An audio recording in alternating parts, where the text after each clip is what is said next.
Hello and welcome to the British Dapper, and today we're going to discuss looking good, feeling great.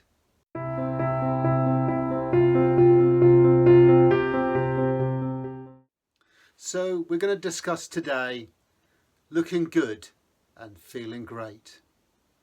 Now, whilst you can buy the most expensive suit, shirts, trousers and shoes, it doesn't necessarily mean you're going to feel great wearing them.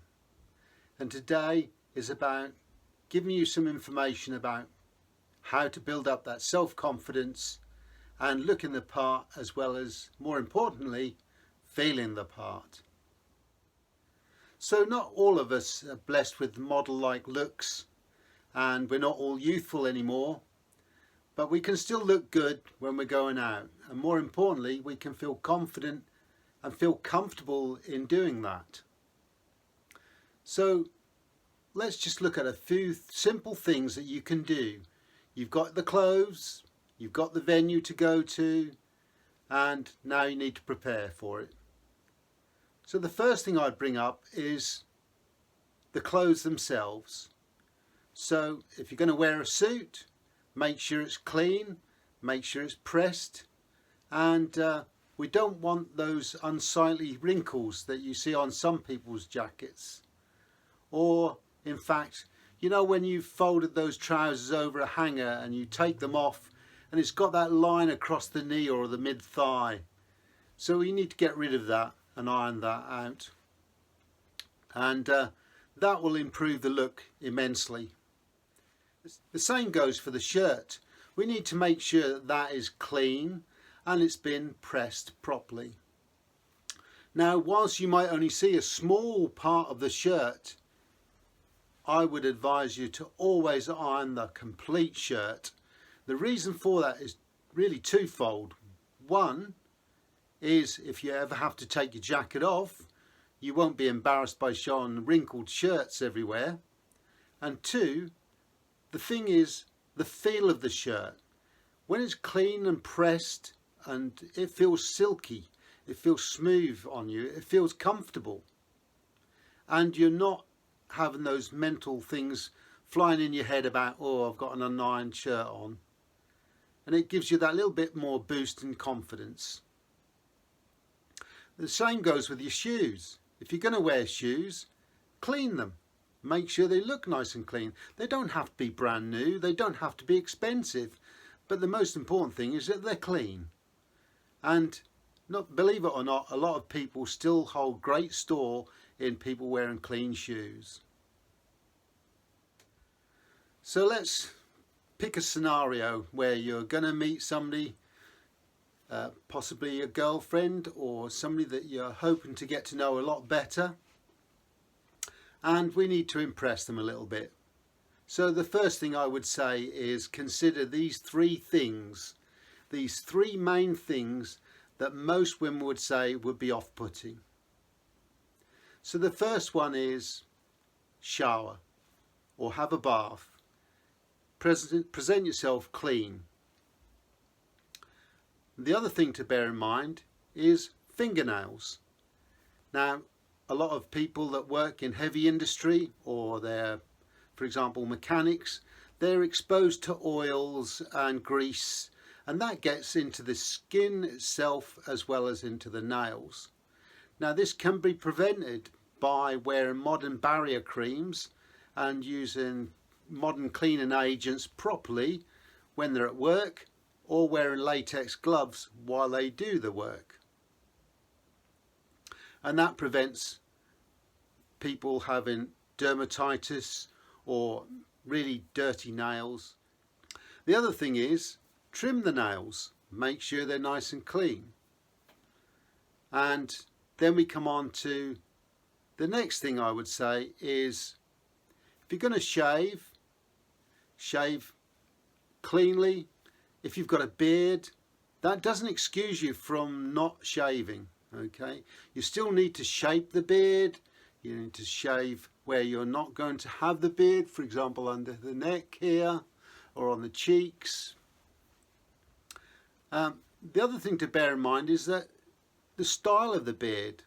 So if you're going to have a beard, then have one with a bit of style.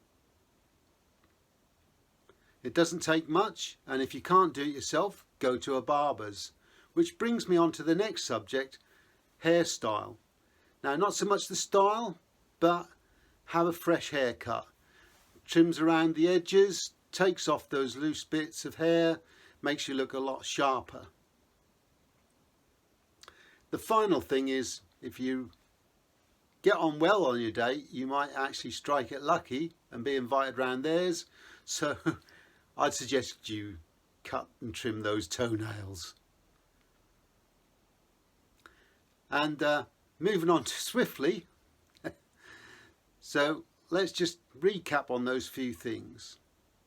So we've had a shower, we've had a shave, we've also cleaned our nails, cut our nails, and the next thing we need to consider is, with all that going on, our teeth. Now, we don't all have pearly whites, we don't all have enamels or very expensive cleaning done on our teeth, but at least we can clean our teeth, and that reduces the risk of bad breath as well as not very palatable looking teeth. So it's making the best of what you've got. So with that, we should be in a position now where we've got our clothes all ironed up and pressed, with shoes are polished, and we've now cleaned ourselves up. The final thing we need to do is consider, are we going to wear deodorant? And if so, what type? You don't want anything too offensive or too harsh. And the other thing to think about is aftershaves. Now, if you're not keen on wearing aftershaves, that's fine. I would just suggest, as long as you've cleaned yourself and you showered, that will be sufficient. And also the climate as well. So if you're in a hot climate and you're prone to sweating, obviously that's not going to last long anyway. The cologne or aftershave that you use will evaporate and water off as very quickly. But if you're going to do that and you're going to wear an aftershave or a cologne, I would suggest you pick something that's not too harsh, quite pleasant, and doesn't project more than, say, 4 feet, 5 feet away from you. So anybody outside that shouldn't really smell you before you turn up. So with those things, we're now in a position where we should feel a lot more confident and clean and presentable, and that does carry over. So when you put the clothes on, you're feeling really good about yourself, you look good, but more importantly, you're feeling great. You feel nail that evening out. You're going to impress people. Don't overdrink. The first thing you can do is ask them if they would like a drink, and then obviously as the evening unfolds, just measure the amount you have. Don't knock them back too quickly, because you might embarrass yourself later on. So I hope this has been informative and hopefully enjoyable.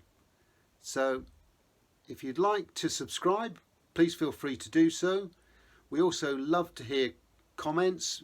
We enjoy comments because they set us up for the next video or possible series of videos, and something you might say might be incorporated in one of those videos in the future. So if you liked it, give us a thumbs up. It's always encouraging to see that. And until next time, take care.